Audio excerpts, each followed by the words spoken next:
shall receive the university bursary and present on behalf of the EXCO at AGM the audited statement of income, expenditure and balance sheet for the previous financial year for the union's information. The Financial Secretary shall also keep a record of the union's accounts, receive on behalf of the EXCO any funds that may be paid to the EXCO. Such funds shall be remitted to the University Bursa for credit to the EXCO's account. The Financial Secretary shall also sign and submit all bills of the EXCO which have been countersigned by the President for payment by University Bursa. The Financial Secretary shall be responsible to present on behalf of the Finance Committee at Council meetings the status of the Union NUSSU Council funding and the projects chosen by the Finance Committee eligible for NUSSU Council funding for the previous financial term for the Union's information. Yeah, that's all. Okay, so without further ado, I would like to open up to nominations for the position of Financial Secretary. Any nominations? Yes. Any signs here to nominate Cassandra for Financial Secretary? Any seconders? Ms. Cassandra, do you accept? Any other nominations?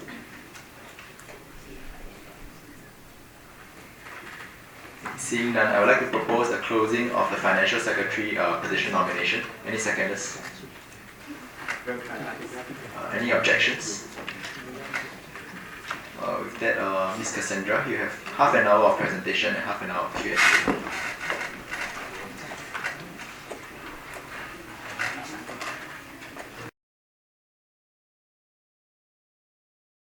My name is Cassandra and I'm running for the position of Financial Secretary. So a bit more about myself. I'm from Faculty of Science and I'm a Year 3 Life Science student. And I need to thank my science club for voting me up here so that I can represent them over here right now. And a bit about myself, some of the traits that I'll say that I possess is that I'm outgoing and I'm simple in the sense that I find satisfaction in very basic things. And I'm a very down-to-earth person in the sense of practicality. And definitely family oriented. I believe everyone here knows what I'm talking about. So my hobby is eating.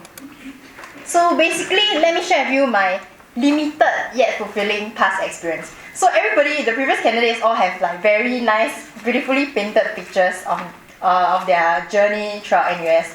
So what I have for you now is that I was in NUSSU BizCom for 2 years. First, I went in as the assistant treasurer, and after that, I proceeded and advanced into and became a treasurer. In a sense, you can call it continuity.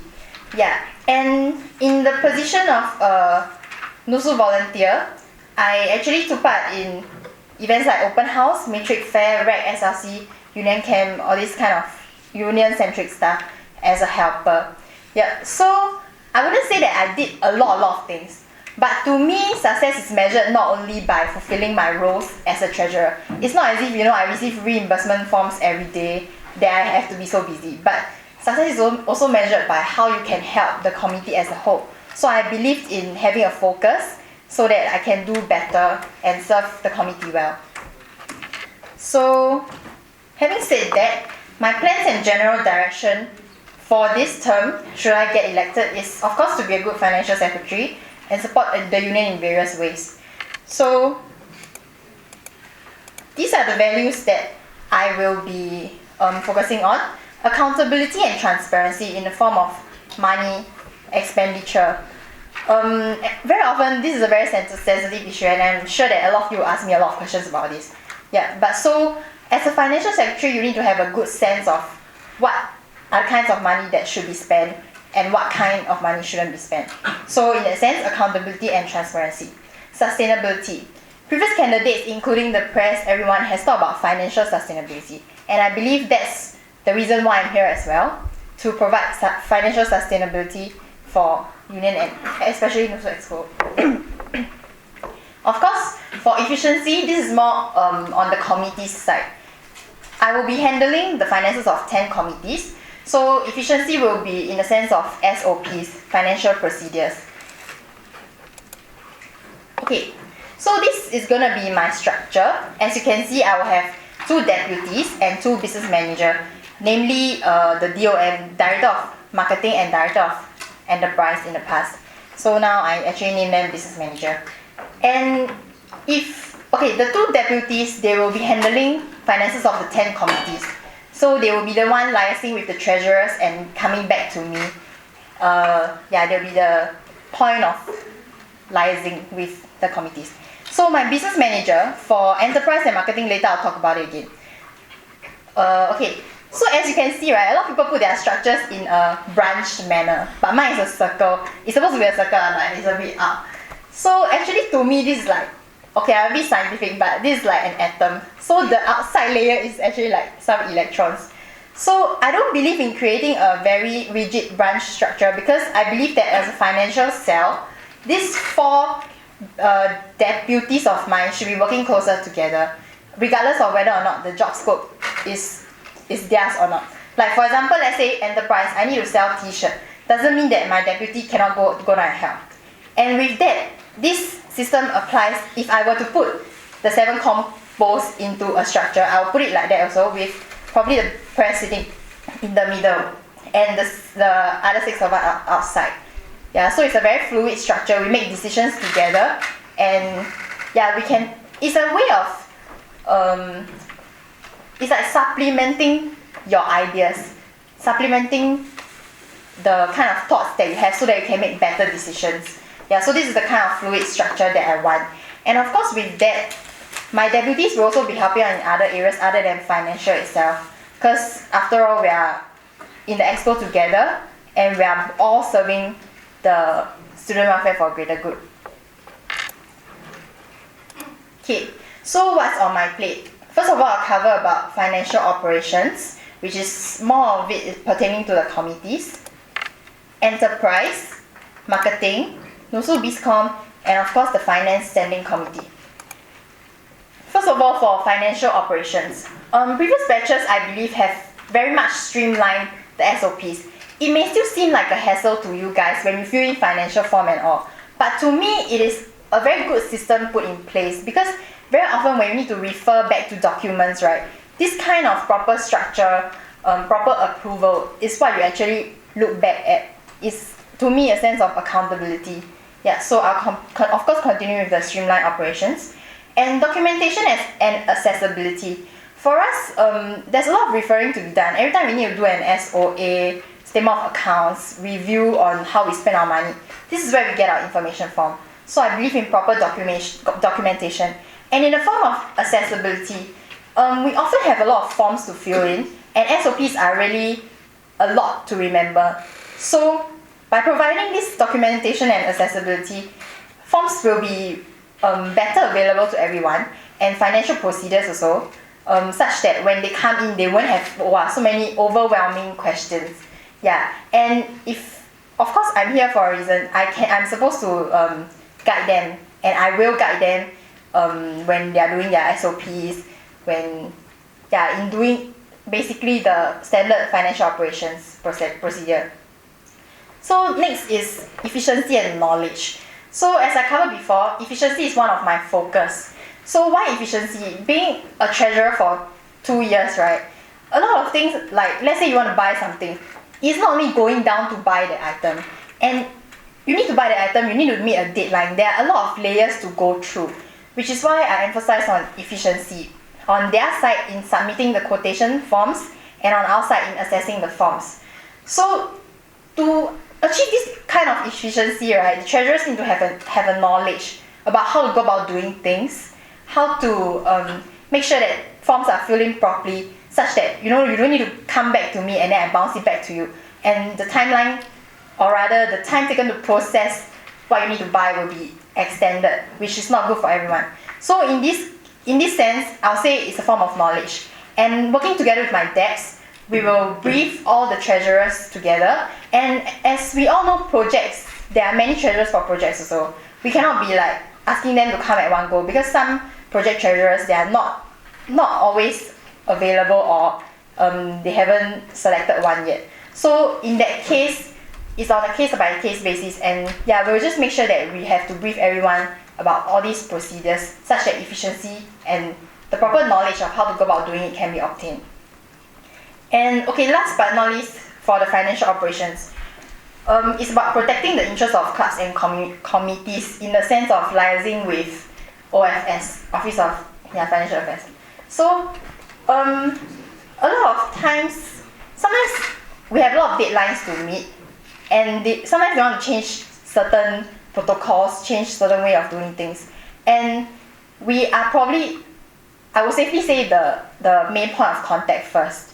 So in a way, if this doesn't align with what we're, not say doesn't align, if this makes things a hassle, and there's really no point in doing it, and it's really troublesome for us, I think, yeah, it's right that I will be the one to voice out such problems to the officers for you guys as well. Okay, next, enterprise. So previous candidates have touched about enterprise, so now I'll go in depth about it. It is at a very beginning stage, it's like a baby lah. Okay, so there's a lot of things to do for enterprise, and the first thing that I look into is NUSSU test bed. I wouldn't even call it NUSSU test bed as of now. Test bed is a platform whereby students actually submit their proposal. It's like a entrepreneurship program. Okay, any student can submit their proposal, and we'll choose the best few proposal after a few qualifying rounds. So we'll provide them with seeding fund. But as of now, oh sorry, wait, let me do this. Okay, as of now, we're actually working together with NUS Enterprise, and a lot of the ownership is with them because they provide the seeding fund, they are doing the liaising, everything's on them. What we do is we just reach out to the student and actually hold the events. We provide the manpower to hold the event, the judges, for them to come and do the presentation. So there's actually very little on our side. And why I say relook is objective is because being in a financial cell, right, the enterprise should be doing something to churn out money to ensure financial sustainability. But in the sense of test bed, if you look at it in this way, we are not actually getting anything out of it at the moment. So I would say, yeah, relook is objective. So what I want to do is for greater involvement and interaction with the participations on our part. So what the Director of Enterprise essentially will do, will be liaising with the contestants, because this is a very long-sighted kind of thing. Why the reason why we actually absorb this test bed thing, right, is because we believe that, you know, maybe somehow if this company succeeded, we can have some form of stake and then generate returns in the long run. But that's the long run. So I will not be able to achieve this, of course, in my 1 year term, but this is something that I'm setting the direction towards. And so why greater involvement and interaction with the participants? As of now, we're having a dilemma, like, you know, how come they would want to let us be their stakeholder? This kind of thing. So as of now, what I can say is that relationship is the key. And by being more active, having more involvement, providing them with what they need, they can see how, in a way, we have actually helped them better. Yeah. And this also leads to a need for proper follow-up. Like every time after they end the test bed competition, they go and set up this platform. Let's say they set up an app. Okay, we don't actually follow up on how this app has been well received or not, what kind of things they are doing after the whole test bed competition. So in that way, we kind of do something, then let them run off, and it's not really it's quite meaningless lah, in that sense as of now. So what I think that I want to do is a proper follow-up. So you keep on engaging the winners again, such that you know what is their progress like. Okay? Then yeah, by following up, you can also cater to the participants' needs better. Because after all, we are the ones who know what platform we have to offer them, how we can help them in their business to help, because they are students also. Yeah. So the next thing about enterprise is about NUSSU merchandise. This one is also at its very, very baby stage, I would say. Not even, yeah. All we did is sell student life tea. Yeah, I think this will be the 2nd year. Yeah. So, talking about enterprise, we are now looking beyond selling student life teas, selling other stuff, like, for example, the IFG bears have been well received, so we want to churn something out of it. And okay, to put it blatantly, I may seem like, oh, I just want to sell the bears to earn money. But in a way, sometimes I see it as a form of it's an identity. Yeah, an identity. Like, because we are thinking of customizing the bears, so different faculties may have different bears, that kind of thing. So it's not just a bear, but a bear that bears your probably some faculty culture. Yeah. So then talking about variety, of course just the bear and the t-shirt is not enough.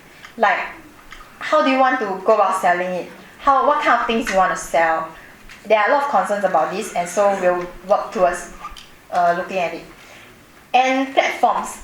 So if you want to sell stuff, we cannot be just relying on physically going down to sell it when there's a bazaar or there's matrix fair. It doesn't work in the long run. So we want it to be a sustainable merchandising kind of thing.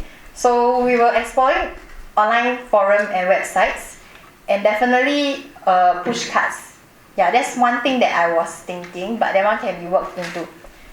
But this online forum and website thing, as of now, because we lack the technological expertise, so we may take some time doing it. Yeah. And last but not least, for enterprise, there's YH Starbucks. Okay.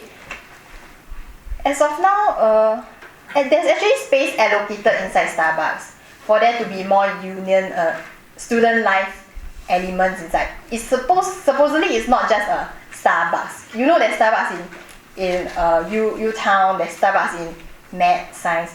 So the reason why we can still retain Starbucks, right, is because we were supposed to add some student life element inside to make it different from other Starbucks. So now it's not very well exploited yet, the space, the areas, the decorations. So we want to create more union presence, and I talked to my enterprise director before. So what he's going to do is to liaise with performing groups or any other groups to come up with schedules to better utilize the space. Because yeah, it's a waste if there's no unit, there's no student presence inside, and then we allocate that space for it. And in the long run, if that is not achieved, officers may think that the objective is not there. So why should you have a Starbucks at YH? And that will remove a bit of revenue on our side, and we don't want that to happen. Yeah. Okay, for marketing. First of all, what I want to talk about is the Council Marketing Committee. Last time it was called the Central Marketing Committee. So, in the past, they used to recruit marketeers just to market for welfare pet and all. But right now, it has evolved to a stage where it is supposed to be a communication platform. And I think, yes, that's the way to go. It is the communication platform whereby the director of marketing for all the clubs will sit inside. And it's not about, a lot of people still have the perception that, by putting your company inside, the company that you're liaising with inside, means that people will steal that contact from you. But to me, that's not the case. Because putting it in there probably will reduce the efforts on your side. If you already see that, this company has been approached, you can try, but it's really cutting down efforts on your side in a way, so that you don't double approach. And I jump on in the sense that you don't approach them twice, actually gives a united union image to the corporate world. Because to them, we are still NUS anyway. So why do we have different people approaching them? And it's irritating on their side, which is not good for us also. Yeah. And because of the fact that a lot of people don't see the purpose in communication, when it comes to marketing, there's a lot of conflicts, I would say. And later y'all maybe gonna ask me a lot of questions about that also. But I'm still firm about it that the Council Marketing Committee should be mainly the communication platform for us to de-conflict. And I want to achieve more active engagement of marketing directors. And how do I go about doing it is through spreading the proper information, why it should be there, how it actually benefits. It's not about putting your contact there so that people can steal it. It's really not about that. It's really about de-conflicting, how it can come together and utilize resources to the maximum. For example, let's say company A approaches Science Club to sponsor something. Then they don't really need it. They can actually, use these resources and give it to somebody else who needs it better. And that's what I mean by communication platform. So it's actually mutually beneficial in a way. Then strategic partners. This is one thing that I am quite worried about at the moment. Because we started off, we didn't start off, when I came in there were 4. So now we are left with DBS and Stanchart. And it's, the thing about such corporate sponsors is that, like Ren Kai said before, their visions are not aligned with us. What we are trying to do is different from what they are trying to do. So as time passes, as they stay, because some union sponsors, like banks, they don't stay for just 1 year and then leave. So year after year, they are requesting for more and more stuff, which sometimes actually contradicts with what we are trying to do. And we don't want to portray a corporate image as well, like, oh, we are trying to sell stuff or anything. So with that, we are looking into more potential ones with corporate social responsibility. And actually, I was thinking about governmental organizations who promote student activism or volunteerism, that kind of organization. Yeah, but it's still not very concrete yet, but that's the general direction that I'm looking at. Yeah, so with that being said, it's impossible to like straight away, I go out and grab a partner who wants to achieve the corporate social responsibility or get a governmental organization. So with that being said, even though that's my direction, I will still strive to keep that 2 banks at the moment, because it's really important for us, for our survival. Yeah. Okay, and then there's NUSSU BISCOM. NUSSU BISCOM is under my care. And last time Enterprise wasn't inside, so Enterprise was a one-man kind of thing. So we actually absorbed it in, and marketing was there all along. So basically what NUSSU BISCOM does is the new style program, student discount cards. Other than that, our marketers actually are so-called planted into union events to provide their expertise on marketing. So that, people who don't know how to go about doing marketing, you have someone to spearhead them, someone to guide them, someone to lead them, and have a direction in a sense. So right now, for marketing, of course, we'll continue doing that, providing our marketing expertise to everybody else, committees who need it. So whenever you all need, you can approach. Then for enterprise, what we really need is actually more of the manpower side. So yeah, which is why we also incorporated enterprise inside. Last but not least is the finance standing committee. Actually, we have this thing called NUSSU Council funding, where it's actually a budgeted expenditure on our side. So we actually fund projects. So every year, some projects y'all can write in proposals, and we'll fund y'all in a way And I'm looking at about 4 to 5 projects, which reach out to the entire NUS population and not just within the faculty or club. So right now, my upper studies actually try to implement this point of grading system, which I think is quite good also, so that it's not very arbitrary. But more details next time if I really successfully start, because there's more to it than just the point grading system, and a lot of things need to be revamped in that sense. Yep. So with that, I started off my journey with this line of statement: to grow alongside and be part of the growth of Science Club, my constituency, and of course the union. So right now, I want to stand here and reiterate this. This is my motivation and what I really want to achieve.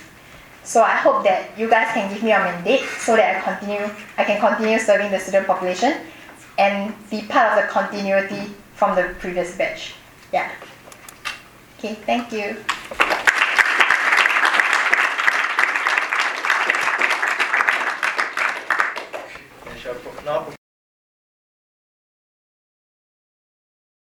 I'd like to clarify whether there's any plans to resolve this conflict in terms of branding, whether it's a student initiative or would it affect our relationship with the officers?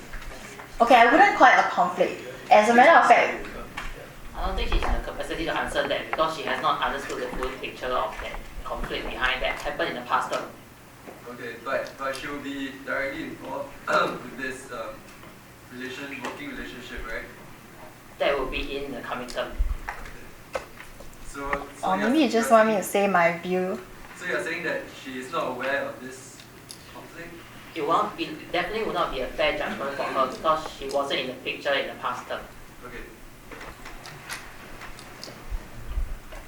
You want to share your view? Yeah, if you like to just... Okay.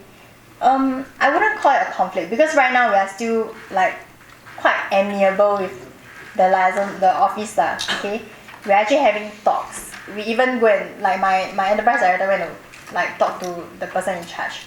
So in this sense, I wouldn't call it a conflict. It's just I also wouldn't say it's a misalignment, but balancing what they want, what we can give, and what we want as well. Because the reason why they approach us is because we can give them the outreach. Okay, so right now a lot of it is like them telling us what to do, them approaching us for help only when they need the context.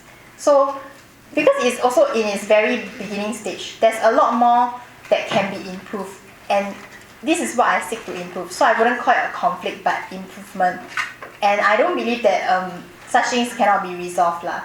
Yeah, we just need to talk to the officers better because I really don't see it as a conflict, honestly speaking.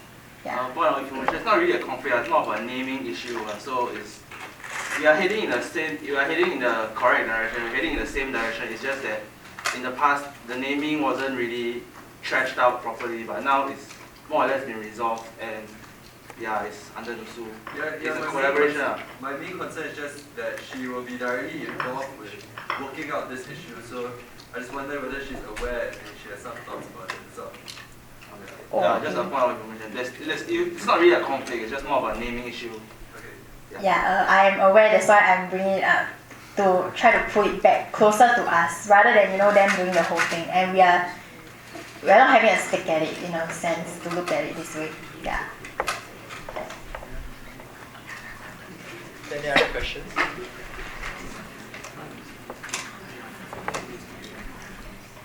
GD Science Year 2. In your own words, can you define financial prudence? Financial prudence to me is spending within your means and spending wisely. What do I mean by within your means? It's like if you don't have enough and then you want to go for something that is like beyond you, then that's wrong. Then another thing is spending wisely. Although process is important, I feel that sometimes you need to relook at the objectives, the outcomes, whether or not the money that you spend is actually justifiable with regards to what you actually churn out. Yeah, so that's what I mean by spending wisely. Yeah.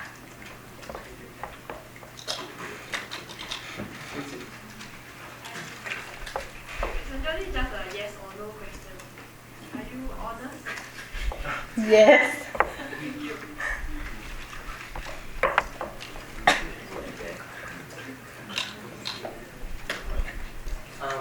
Business. In your slides, you mentioned that for the marketing committee, their functional role is actually to communicate with the different constituent clubs about marketing efforts, and your vision is to have a more consolidated and unified union marketing effort. How feasible do you think that is, seeing that how broad NUS is and how broad each constituent club already is? And do you have any plans or any long-term ideas which I would think that's quite possible to do within such a short term, but do you have any plans to put in place that you'd like to share with us about marketing-wise as a union that involves all the constituent clubs? Okay. About it being a communication platform, right? A lot of what I'm looking at is about channeling of resources. And I know that all of you get your own resources, and probably some sponsors, when they look for you, you don't even need that thing, or you don't think that you'll need it in your term. But in the long run, what I envision is a very close relationship between marketing directors, such that you can say that, oh, I don't need this thing. Do you want it? That kind of thing. Yeah, so that is what I envision in the long run. But of course, as of now, even within clubs, there are discrepancies among their marketing directors for events and all. Yeah, but that's my vision for the long run. And Did I answer?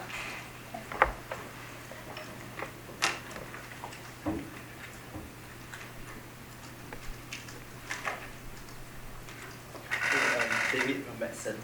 I'd like to just ask, following up with that question, right? You listed a number of policies and initiatives. So if I want you to prioritize and name your top 3 targets, what would that be under your whole portfolio? Okay.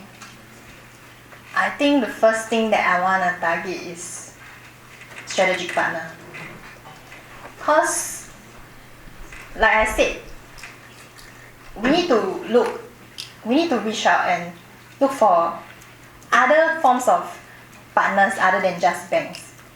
And it's really hard. I can tell you that it's gonna be difficult because who has the most money? I think it's just really banks. So we really need to spend quite a bit of time doing that. So that's the very first thing that I want to embark on. Yeah. Otherwise, you'll never know when you want to drop a bank or when a bank might just drop you and leave. Yeah, and we only have 2 left, so that is quite critical in my point of view. Then, following that, I would say enterprise. Okay, because it's still blooming, so I would like to build on that, so that you provide a kind of platform for continuity and you provide a direction.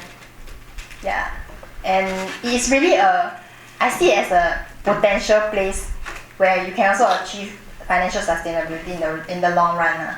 Yeah. The third one? Oh, okay. The third one.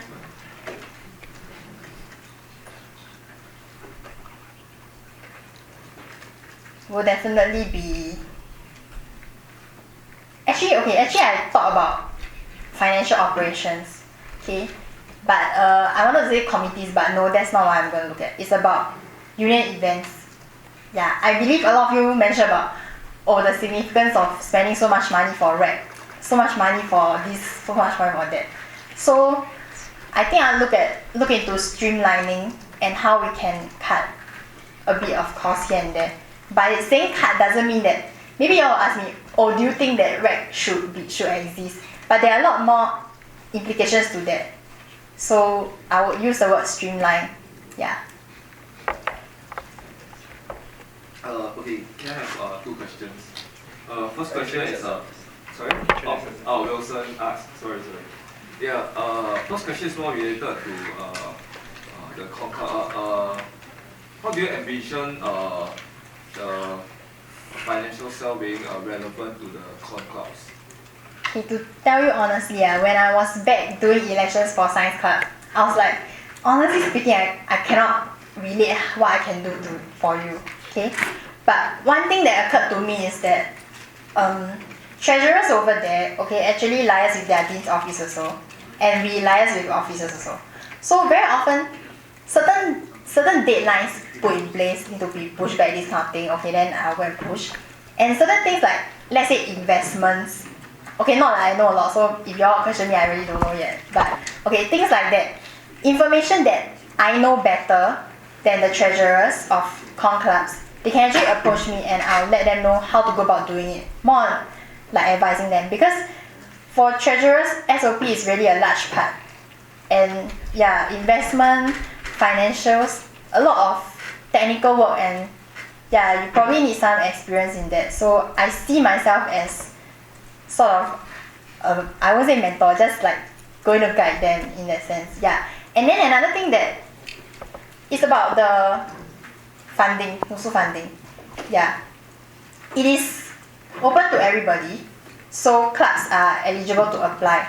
So in that sense, we are providing some form of help to you guys. Yeah, when in the sense of outreaching, trying to do your events and all. So that is the relevance that I see for now. Yeah.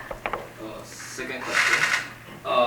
Considering that the president and the FinSec will be the 2 people in charge of signing every bill, how will you resolve a conflict between you and the president, Ren Kai, in the event that there's a disagreement, like between budget allocation or whichever? Yeah.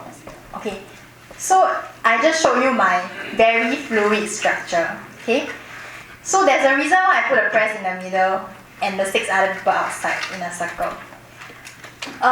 When I worked in the past, and that's what I'm gonna do now also, it's not about just deciding matters on your own. Okay? If the president has a point of view, I have a point of view, of course you have to consult the rest and see what they think. Yeah. And nevertheless, I also have myself. Yeah, and they would be also able to see what is going on, being in the cell itself. A lot of the information that I know, they will know as well. So there's a lot of platform for us to collaborate and seek consensus from the rest before we come to a decision. Yeah, and I'm a reasonable person, so if you can persuade me and yeah, let me see how this is relevant, then yeah, I don't see why not. So that's the way of conflict resolving. Yeah.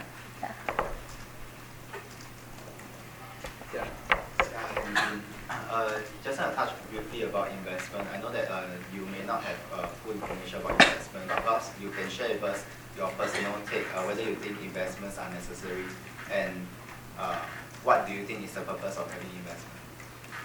Okay. I definitely think that investments are necessary. Okay?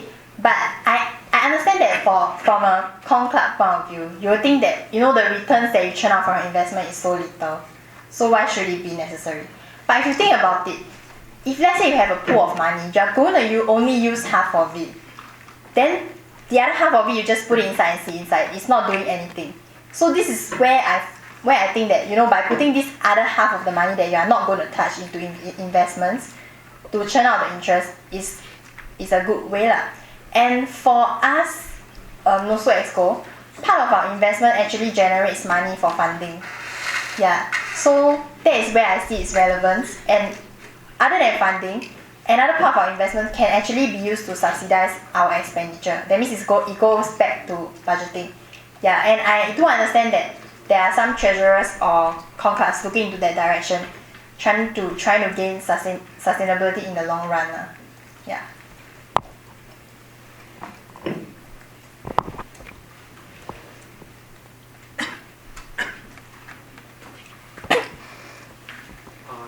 Science. Yeah, hi Cass. Just a very light-hearted question, which is, can you explain to me what you know about the phrase "money is evil"?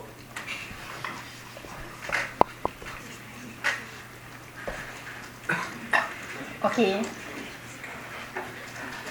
The thing about money is that, right, it's like it's a what do you call it, double-edged sword.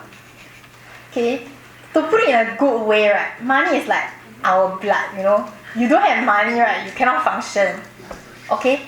But to put it in a bad way, if let's say a student organization like us delve too much into the financial aspects, or you want to gain some personal interest out of it, then I would say that it's bad. Yeah. But basically which is why I want to look into transparency and accountability. Because the money to me, it's not mine, it's everybody's. And there's no reason that, you should compromise welfare for financial sustainability. There has to be a balance in that sense. Yeah.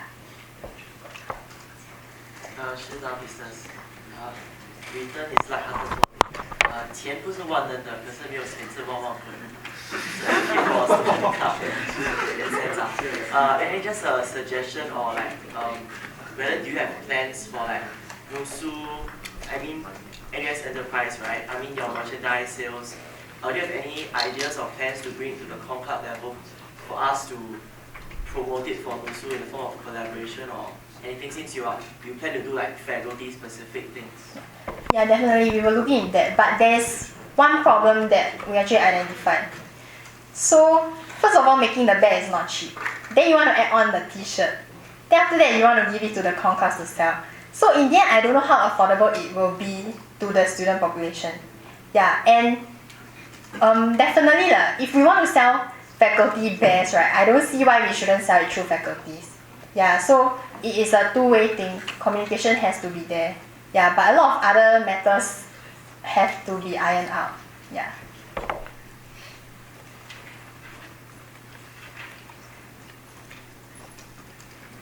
Renkai Arts. Seeing that the subscription fee of $24 has been set since 1970s and hasn't increased for the past 30 years, do you think there's a need to increase the subscription fee? I wouldn't think that there's a need to increase, as in my point of view, okay? Because if you think about it, you are paying $24 to have some form of welfare. It already sounds kind of funny, okay? Probably lah, okay? Then if let's say you increase it to $50, it sounds like, it's like, you know, paradoxical. You are paying for welfare or, yeah, I just don't think it's justifiable. And the reason why people think that, you know, we should increase the subscription fees is probably because we have a limited budget to spend, to work with. But like I said, I believe in spending within our means and using other forms of income to subsidize this. And if we don't have enough money to spend, I don't see why we should, you know, take more money from the students just to do something that we feel that is beneficial. But in the long run, I think, yeah, it's just not sustainable. Like how much subscription fee is enough? Yeah. Timothy, USC. Do you think that the union has enough financial independence? You mean if minusing away the subscription fees? Yeah. I would say no. Yeah, very much. Why do you think this is so? Yeah, I was about to say. So right now, very much of our income still comes from subscription fees. And yeah, even though we have rentals, we have our strategic partners, all sorts of little income coming in. But I would say that all these income are it's not on a very permanent basis. It can be there sometimes, it may not be there sometimes, these forms of income. So in the event that everything fails, right, in the end we still don't have a very solid financial foundation. And a lot of it still comes from subscription fee. And I believe all of you class are also working on that. Yeah, as in using the subscription fees lah, as the large part of income. Yeah. So why do you think it's gotten to this state? In the sense that why we are not financially. Why we're not as financially independent as we could have been. I would think that this question is not in her capacity to answer, and her answer will not accurately reflect what exactly happened. So perhaps we should just skip this question. So financial stability, right? We look at it two ways: revenue and cost. So we talk a lot about revenue, how we have to increase it. But okay, so what about cost? Because our president mentioned that he like to cut costs in those small little ways, like for example, one sponge, $1 to $1 5 sponges. Okay, so you also mentioned about streamlining this. I understand where you're coming from. It's always nice to streamline and cut costs, but then with regards to this kind of nitty-gritty details, how do you actually intend to carry this out? Because streamlining isn't exactly like, you can, unless we really place one person to oversee all these buying of these details, is really hard. Okay, I get what you mean. So, coming from a committee treasurer point of view, okay, in the beginning I was like, okay, just spend, anyway the money is allocated to us, is like within our budget. But I think basically it boils down to the volunteers, the organizers, the kind of mindset that they have. Eventually, it came to a point where I started questioning, where did all this money come from? Should we be saving more? Is it actually justifiable to just spend because it's there? So a lot of it, I would say tackling the mindset of the events and the committee itself is not easy, but it can be done. Especially because we are working closely with the treasurers. So they will be so-called the gatekeepers for me. Yeah. Another thing that I was thinking about is, for quotations, the previous batches actually wanted to do a quotation kind of system, like what vendors, what price, online system. But it's also very taxing because again you need technological expertise. Yeah, and it doesn't work all the time because not everybody will go and update. So what I was thinking is that if possible, I wouldn't mind consolidating a list such that when when you need for reference, right, what are the cheapest quotes, you can refer to it. But that's probably very taxing on us. But if it works in the long run, or in the long run we can come up with really a system to have such a e-quotation thing, then I don't see why not. Yeah.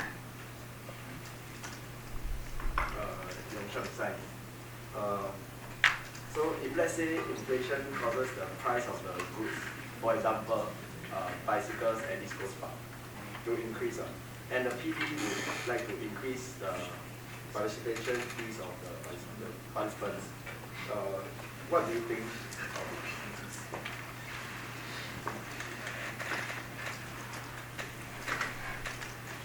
Okay, first of all, is the PD looking to earn money from this event? More like to cover costs. To cover costs. Okay, if it is to cover costs, I can see where it's coming from, because we all have tight budgets to work with. Okay, so if the amount is reasonable, then I think it's justifiable. But let's say you say pay like $60 to rent one bike, then I think that is definitely off the scale. So like what I said, whether it achieves the objectives and what is the event for. There are bound to be events where you make a loss, but in turn you gain something from it, you achieve what you want to do. Yeah, and there are also events, but like you said, this kind of events is a lot on, because you have to rent the bikes, you have to pay first, so you may make losses for it. Yeah, so there are also such events where we have to think about whether or not it is actually justifiable. If let's say you plan an event, then only like maybe 10 people turn up, and then you will waste so much money. Yeah, so it's that kind of balance and that kind of difference in expenditure. Yeah. Hi, I'm Rosie from business. Part of the job of a finance secretary is to do budgeting for EXCO and committees. I just want to know what would be your approach. Would it be a bottom-up approach when you do your proposal of their budget, or it will be a top-down approach where you will set aside budget for each committees or each segment and impose on the various communities?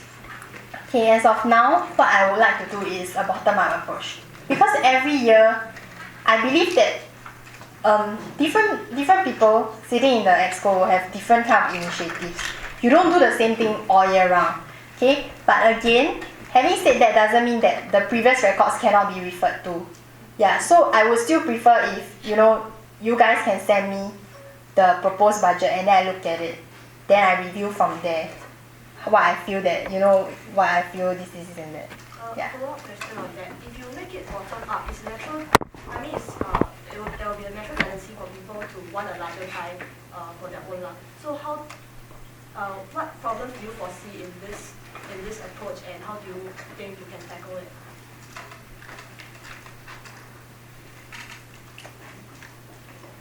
You mean just within the EXCO committee itself, right? And committees Okay. To put in other words, what will be your priorities in setting this budget? For committees wise, actually for both okay, committees and EXCO, there are two different types of expenditures. Actually, I see I segregate into two different types. One is operations, one is events. Okay, for events, naturally you will need more money. Okay, and for operations, the money is always generally less.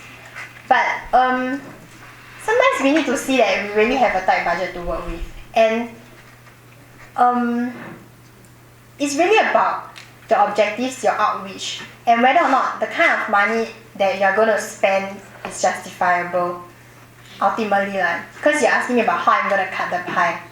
Okay, so it's on case by case basis, and I think such things have to be explained to them for them to understand your stand and where you're coming from. If not, they'll think that, why you cut their budget, or why you don't give them more, this kind of thing.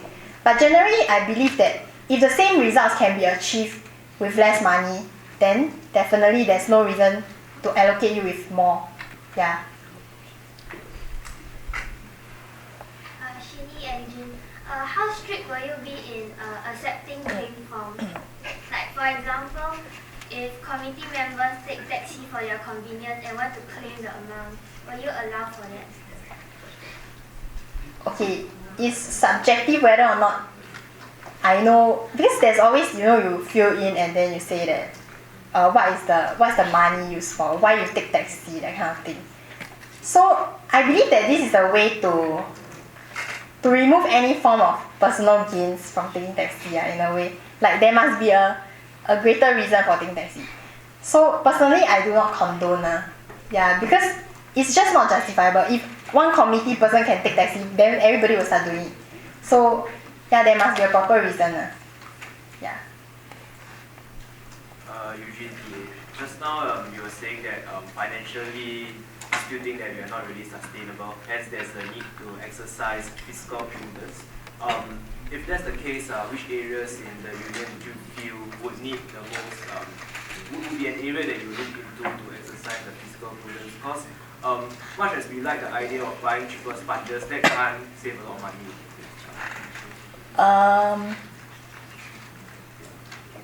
That being said, actually I beg to differ, but okay, never mind. Because the bulk of the money, right, is mostly spent on events. Okay? So that kind of things like location booking costs, things like that, I probably cannot have much say in it. So what I can do is probably urge them to find a equivalently good place but of lower price, that kind of thing. But such fixed costs, of course, I cannot dictate. But I beg to differ in the sense that, cutting small stuff will not lead to a big effect. If everybody start cutting a bit, just a bit, in the end, the budget, the amount, the whole expenditure actually decreases by quite a bit. And I do believe that it can be done, even though it's nitty-gritty things, because it always starts from there. We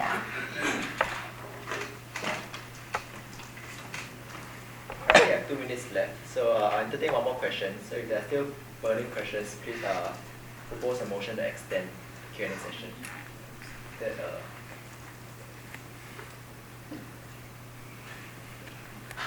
She's our business. Regarding subscription fees, I'm not sure about figures, but if our subscription fees comparatively to the other universities were lower, do you think that, correct me if I'm wrong, do you think that it's appropriate for us to increase our subscription fees just so that we are able to provide the welfare or certain facilities that ought to be given to students in the face of comparison or whatnot?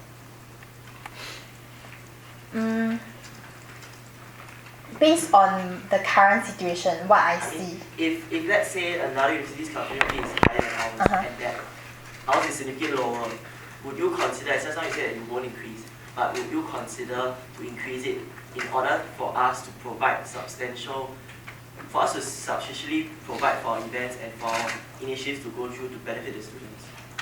I will still say no. Because I don't think it should be compared this way. What is going on in another university may not be something that we need to adopt. And more subscription fee doesn't necessarily relate to better usage. It doesn't translate that way. So, but looking at the current situation now, I really don't think that there's any need, even if let's say another university's fees are higher. We're operating fine the way we are.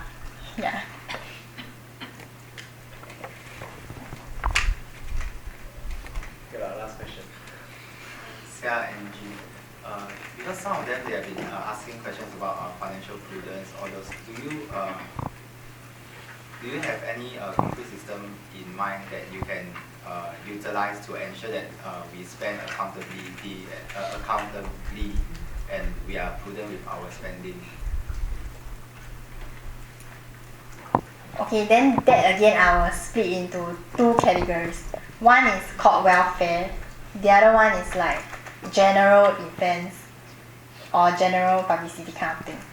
So for welfare, as much as prudence is, so a lot of such things have to be taught clearly and definitely it's not a one-way thing. You need communication to know why they are doing this and how you can advise them to use the money better. If in any way you think that, this doesn't have to be done, there's another way to go about doing it. So I think budgeting is very important in that sense. With that, that's the end of the Q&A session. Is there any motion to extend?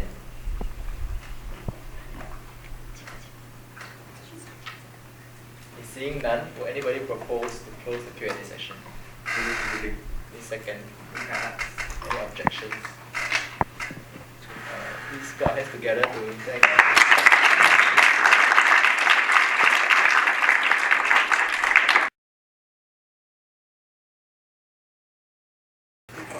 Yeah, just a match. 1, 0, 1, 1, 1, 0, 1, 1, 1, 0. Teacher, slow down a bit. Focusing is Oh, okay. Sorry. 1, 1, 1, 1,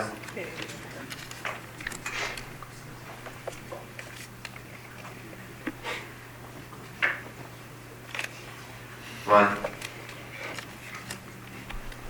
1, 1, 1, 1, 1, 0, 1, 1, 1, 1, 1, 1, 1,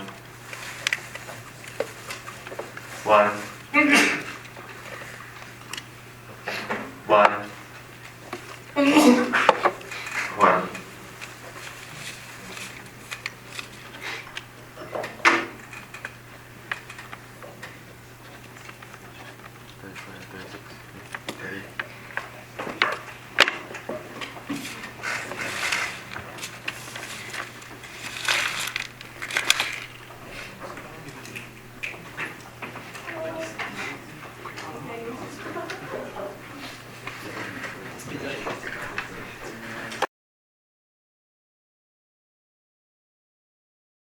Okay, I returned Cassandra as the Financial Secretary of the